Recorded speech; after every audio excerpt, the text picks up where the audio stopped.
कहानी की शुरुआत आसमान से हजारों किलोमीटर ऊपर बसी एक रहस्यमयी दुनिया से होती है। एक ऐसी जगह जहां पहुंचना ही मौत को दावत देने जैसा था। लेकिन फिर भी कुछ सैनिक अपनी जान जोखिम में डालकर वहां तक पहुंच चुके थे, क्योंकि उन्हें वहां से एक राजकुमारी को बचाकर वापस लाना था। जैसे ही वे उस अजीब दुनिया में आगे बढ़े, तभी अचानक जंगल में कुछ हिलने लगा। हवा भारी हो गई, जमीन कांपने लगी, और अगले ही पल सबकी आंखें डर से फैल गईं। उनके सामने खड़ा था उस दुनिया का सबसे विशाल और खतरनाक दानव। उसका शरीर पहाड़ जितना बड़ा था, और एक कदम से ही जमीन हिल रही थी। जैक ने जैसे ही उसकी आहट सुनी, वो तुरंत पानी में छिप गया। तभी उसके सामने एक विशालकाय पैर आकर रुका। पास खड़ी भेड़ें डरकर भागने लगी, लेकिन उनमें से एक को दानव ने पकड़ लिया और बिना पकाए जिंदा निगल गया। यह नजारा देखकर जैक का खून जम गया। उधर एक सैनिक पेड़ के पीछे छिपा हुआ था। उसने धीरे से पीछे मुड़कर दानव को देखा, लेकिन तभी दानव ने हवा सूंघते हुए उसकी गंध पहचान ली। सैनिक डरकर वापस छिप गया, लेकिन अब बहुत देर हो चुकी थी। दानव बड़े बड़े कदमों से उसकी ओर बढ़ने लगा। सैनिक अपनी सांसें रोककर खड़ा रहा, लेकिन डर के कारण खुद को संभाल नहीं पाया और अचानक भागने लगा। बस यही उसकी सबसे बड़ी गलती थी। दानव ने पूरा पेड़ जड़ से उखाड़कर उसकी तरफ फेंक दिया। सैनिक जान बचाकर भागा, लेकिन उसकी छोटी टांगें उस विशाल दानव के सामने कुछ भी नहीं थी। कुछ ही सेकंड में दानव उसके पास पहुंच गया और एक ही वार में उसे बेहोश कर दिया। पहली बार इंसान को देखकर दानव झुककर उसे ध्यान से देखने लगा।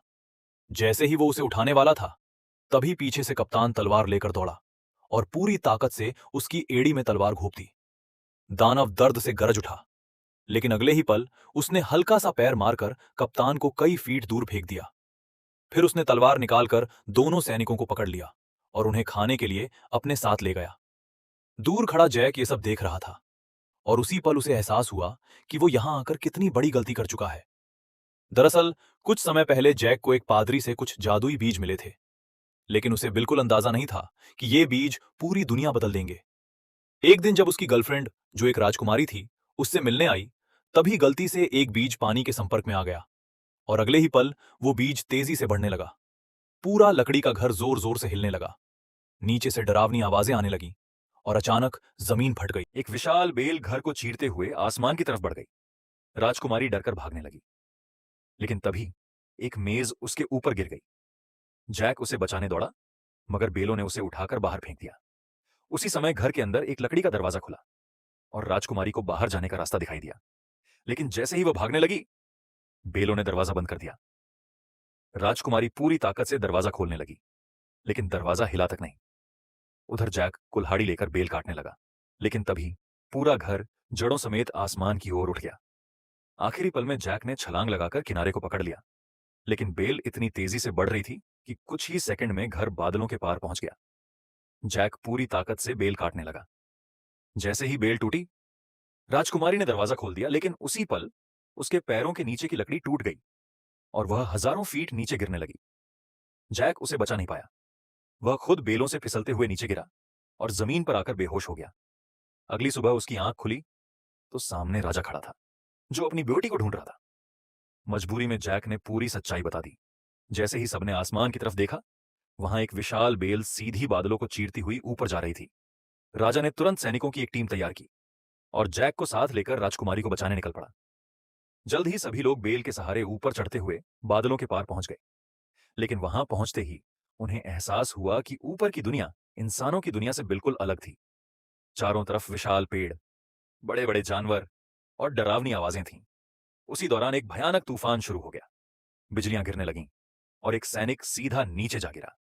बाकी लोग किसी तरह रस्सी पकड़कर लटक गए, लेकिन तभी रेड्रिक नाम का आदमी बोला, रस्सी काट दो, वरना हम सब मर जाएंगे।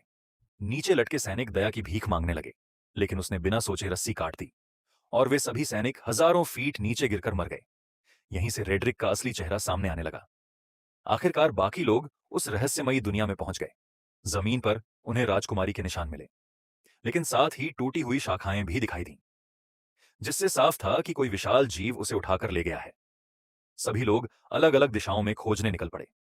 इसी दौरान जैक और कप्तान एक नदी के पास पहुंचे, जहां उन्हें भेड़ों का झुंड दिखाई दिया। लेकिन जैसे ही उन्होंने एक भेड़ पकड़ने की कोशिश की, गलती से एक जाल एक्टिव हो गया। दोनों जाल में फंस गए। तभी आसपास की सारी भेड़ें डरकर भागने लगीं और जंगल में भारी कदमों की आवाज गूंज उठी। अगले ही पल वही विशाल दानव उनके सामने आ गया और दोनों सैनिकों को उठाकर अपने साथ ले गया। जैक चुपचाप उसके पीछे चल पड़ा। कुछ देर बाद वह दानवों के ठिकाने तक पहुंच गया। वह जगह किसी दूसरी दुनिया के महल जैसी थी। ऊंचे झरने, विशाल गुफाएं और बीच में दानवों का साम्राज्य। वहीं एक दो सिर वाला दानव राजकुमारी को पिंजरे में कैद किए हुए था। तभी वहां रेड्रिक भी पहुंच गया, लेकिन उसके सिर पर अब एक जादुई ताज था। जैसे ही दानवों ने वह ताज देखा, सभी उसके सामने घुटनों के बल झुक गए। असल में वह ताज दानवों को कंट्रोल कर सकता था और अब रेड्रिक खुद को दानवों का नया राजा घोषित कर चुका था। उसने इंसानों की दुनिया पर हमला करने का आदेश दे दिया। उधर जैक चुपके से राजकुमारी तक पहुंच गया। राजकुमारी ने उसे पहले कप्तान को बचाने के लिए कहा, क्योंकि दानव उसे पकाकर खाने वाला था। जैक धीरे धीरे कप्तान के पास पहुंचा और उसे छुड़ाने लगा, लेकिन तभी दानव वापस आ गया। उसने कप्तान को उठाकर भट्ठी में डाल दिया और अब अगला नंबर राजकुमारी का था। दानव जैसे ही उसे काटने वाला था, तभी जैक ने पीछे से भारी चाकू उठाकर उसकी पीठ में घोंप दिया। दानव दर्द से चीखने लगा। वह दीवारों से टकराया, लेकिन जैक ने चाकू नहीं छोड़ा। कुछ ही सेकंड बाद दानव जमीन पर गिर पड़ा और मर गया। जैक, राजकुमारी और कप्तान तुरंत वहां से भाग निकले, लेकिन बाहर पहले से एक दानव पहरा दे रहा था। तभी जैक ने एक अजीब प्लान बनाया। उसने मधुमक्खियों का छत्ता दानव के हेलमेट में डाल दिया। कुछ ही देर में मधुमक्खियां उसे डंक मारने लगीं। दानव दर्द से पागल होकर भागा और सीधे पहाड़ से नीचे गिर गया। इसके बाद तीनों वापस इंसानों की दुनिया लौटने लगे, लेकिन उसी समय ऊपर रेड्रिक और कप्तान के बीच भयंकर लड़ाई शुरू हो गई। दोनों मौत तक लड़ते रहे और आखिरकार कप्तान ने रेड्रिक को मार गिराया। लेकिन तभी दो सिर वाले दानव ने जादुई ताज उठा लिया। अब दानवों का नया राजा वहीं बन चुका था। उसने जादुई बीजों से कई नई विशाल बेलें उगा दी और पूरी दानव सेना इंसानों की दुनिया की ओर बढ़ने लगी। जैक ने यह देखा और तुरंत राजा को चेतावनी देने दौड़ पड़ा, लेकिन तब तक बहुत देर हो चुकी थी। दानवों की सेना गांव पर टूट पड़ी। घर तबाह होने लगे। सैनिकों को जिंदा खाया जाने लगा और पूरा राज्य युद्ध में बदल गया।